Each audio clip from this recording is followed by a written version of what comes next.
Hello，咁多位街坊早晨啊！樓我幫你睇得唔得？你話事，我係 Andy，樓我幫你睇得唔得？你話事啊！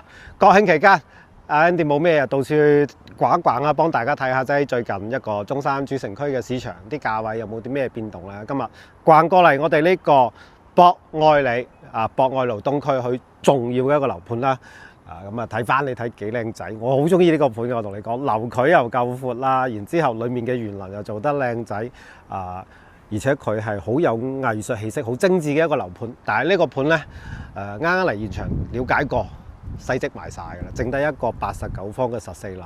最近喺度做緊推緊嘅呢，都係啲大積嘅單位，去到170啊、210啊呢咁嘅大戶型。咁個樓價呢，就大概去到1萬出頭嚇，1萬出頭。當然咁佢係一個毛坯價。呢個價呢，我印象中其實都一路都 keep 住喺度，冇點喐過㗎啦。但係唔阻我哋去睇下即係啲靚樓嚇，喺博愛路呢度嘅。OK， 廢話唔多講，跟住我鏡頭一齊睇下個園林啦，去睇下個單位啦。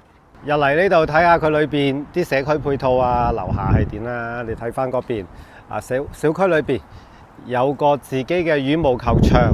哦，呢度仲有一個網球場，好心正嚇。而家所有啲下邊嘅架空層咧，都做晒啲飯會所嘅。我覺得博愛里佢呢個飯會所其實做得幾精緻嘅，佢個色彩搭配啊，同埋裡面嘅設施我都會比較中意嘅。咁行出去外面就係博愛路啦。而家我哋今日要過嚟睇嘅呢一個係個大單位嚟嘅，超級大。睇下即係佢下邊嘅飯會所先。我中意博愛里係咩呢？佢啲飯會所嘅設計好 colourful 嘅，又係你睇翻你話如果係有小朋友放假嘅時候喺翻呢啲地方坐下玩下都幾唔錯。乒乓波，仲有咩啊？健身器材佢每一個架空層擺嘅器材唔多。但我覺得又 OK 咯，呢度就爭咗部跑步機。如果唔係，基本上成身上下都可以練齊噶啦。跑步機或者係爬山機。嚟翻我哋套單位嘅正面啦。博愛里俾我嘅印象係屬於一個唔細，但係好精緻嘅一個樓盤。咁賣咗都幾年啦。今日嚟到。問咗下現場啲 sales 賣晒啦，細積嘅賣晒啦，剩低一間14樓嘅89方嘅啦。而家咧就全部都喺度推緊啲大戶型就剩低呢個7棟呢啲大戶型喺度噶啦，幾舒服嘅呢個小區。呢一區位你睇翻啲樓距好開闊，兒童遊樂場。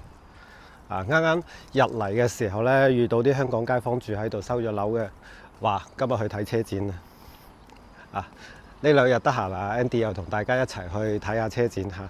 車展睇咩咧？都係睇啲新能源電車啦，啲造型鬼死咁靚仔。呢個係7棟啲大積嘅樓下嘅啲會所。飯會所係一個好嘢嚟嘅。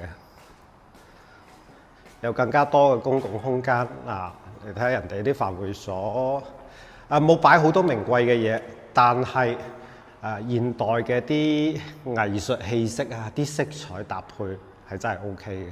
好，去睇咯。嚟睇板房，兩梯兩房都係大積嘅，一個係187，一個係214嚇。先睇個87嘅，87嘅呢一個南北對流嘅戶型。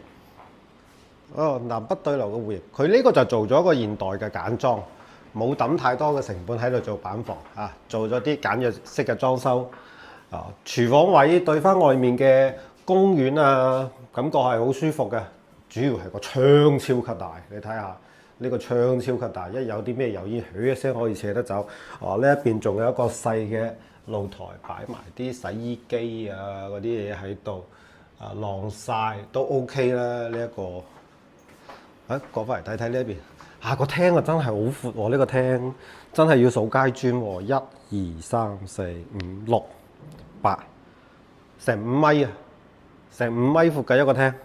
嗱，呢啲咧就係放100寸嘅大電視，呢個係咪100寸嘅咧？似乎好似比100寸又細啲喎。但係呢啲廳先係先用咁大嘅電視噶嘛。好多時候我多少少都有個執念嚇，間屋咧係要整部咁大嘅電視先得嘅。雖然家下冇乜時間睇電視啊，大多數時間都係攞手機喺度碌下嘅。出翻嚟露台啦，露台完全夠闊，完全夠用。整埋啲雙層嘅隔膠玻璃。呢度係可以通翻去隔離嗰間房嘅。咁你如果想隔離間房再大啲，可以喺呢度做個隔斷，把間房完全推出嚟，玻璃封窗封到呢一個位。間房可以做一個半開放式嘅房 ，OK 嘅。洗手間嘅間隔，工位就冇咩啦，工位簡簡單單，闊度、長度都夠。呢個就係工位。主人套，呢個主人房。客房其實佢個空間可以更加大，因為佢個飄窗咧係真係飄晒出去，飄咗成應該有80嘅。如果你想張床大啲嘅，把個地台抬高佢，呢度整個樓梯級行上去好舒服。然之後喺裏邊呢個空間就更加舒服，放部跑步機喺自己間房跑步完全冇問題。左右兩邊雙套房設計係啦，雙套房。呢啲位咧就偷則偷晒出嚟嘅。咁博愛里點講咧？佢啲都係叫做幾年前嘅設計，但係佢戶型設計都好靚仔。當然個實用率係比唔上而家嘅呢啲新戶型啦。呢個係大主套啦。一個有浴缸嘅大主套。沖涼呢個位好舒服啊！呢度好寬落啊！真係好闊落，呢個唔係講笑，好闊落。呢啲位擺個雙洗手台都好輕鬆。仲有個衣帽間。把嗰間房改咗做衣帽間，原來係把靠住露台呢一間房改咗做衣帽間。咁令到呢一間房嘅空間係超級大。170嘅話先1間、2間、3間房，確實有啲奢侈。當然奢侈得嚟有理由噶嘛。咁而家嘅價格係同以前變化咗好多一字頭嘅啫。而家係去到1字頭。當然呢個係無批價。整體望咗落嚟，哇！唔係點解突然間我覺得佢個走廊係特別闊㗎？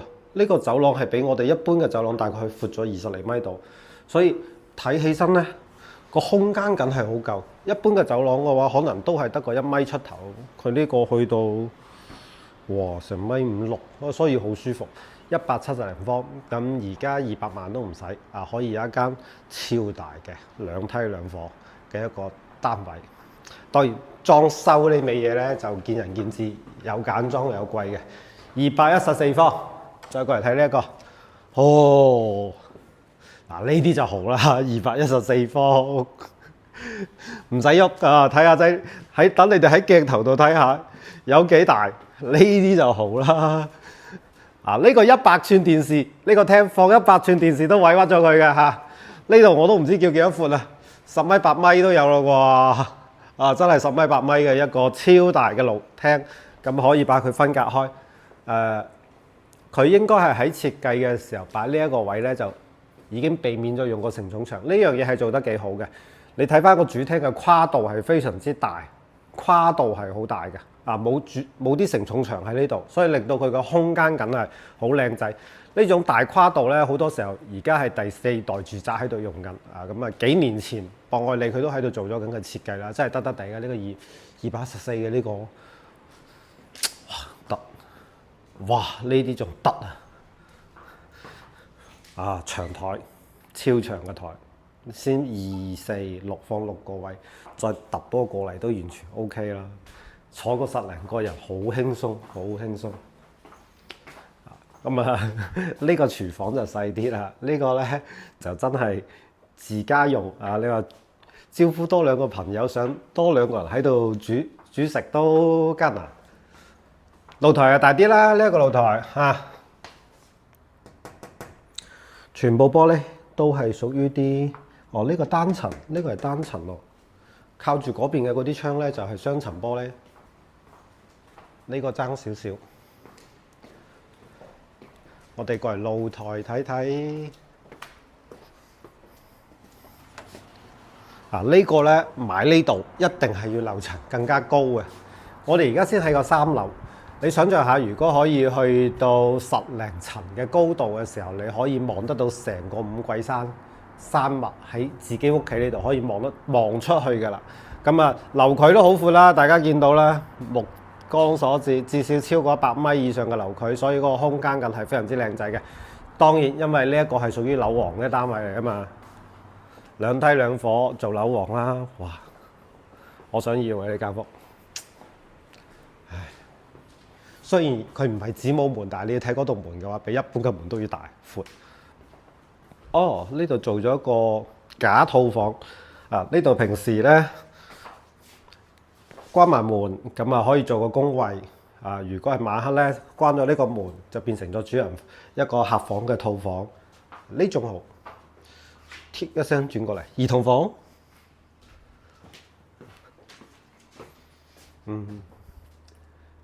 幾靚仔嘅。其實博愛你啲手工啊，呢邊咧，我哋求其側個地方嚟同大家傾下偈。嗱，呢啲地方嘅收料嗰啲位啊，都好靚仔嘅，抹得然之後重新抹一抹佢，即係完全冇嗰種膠嘅膠質喺度啊。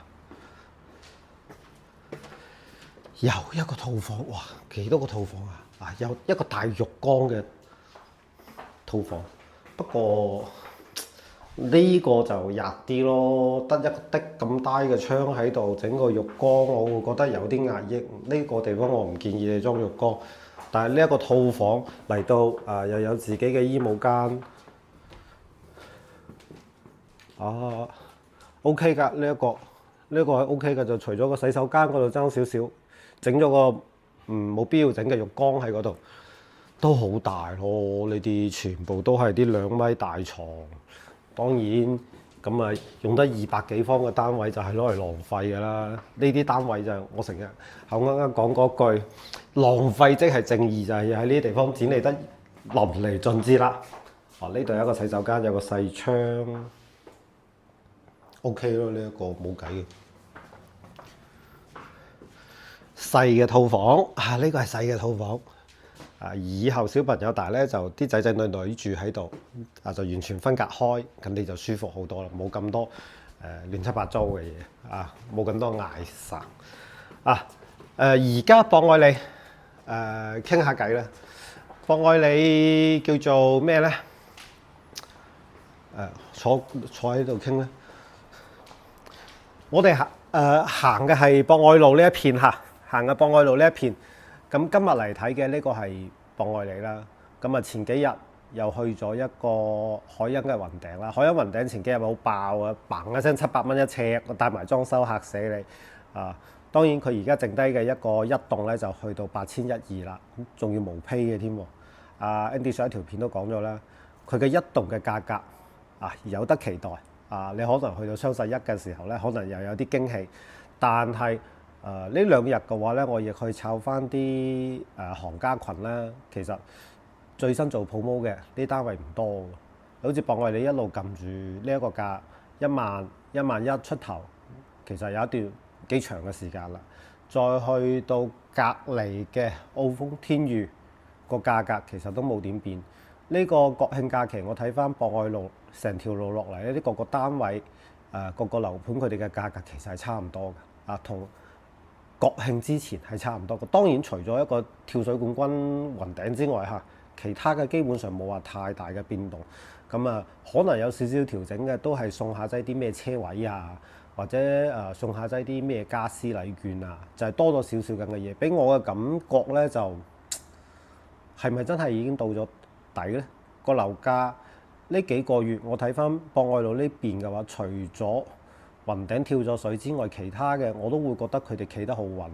當然發展商嘅促銷手段可能會有少少調整，可能呢度多幾間屋俾你俾一個好平嘅價，你收到嘅推廣可能講嗰度哇有跳水但實際上我哋去翻現場睇嘅時候，個價格嘅波動空間唔係好大啊，呢個係實際嘅啊。波動會比較大嘅咧，有可能係邊個咧？Andy 上一條片已經講過㗎啦。但係如果你話你中意博愛路呢一排過嘅呢啲單位咧，我覺得你可以係時間過嚟睇睇啊，係時間過嚟睇睇。當然最緊要係要 follow 我哋，點解？因為你唔 follow，邊個要跳水嘅時候想通知你都通知唔到，你話係咪啊？都係咁啦。喺翻呢度講翻句咧，咁啊樓我幫你睇得唔得？你話事啊，啱身水嘅得啊，約阿 Andy 出嚟啊，飲下茶，睇下樓啊，感受一下中山嘅慢生活。OK。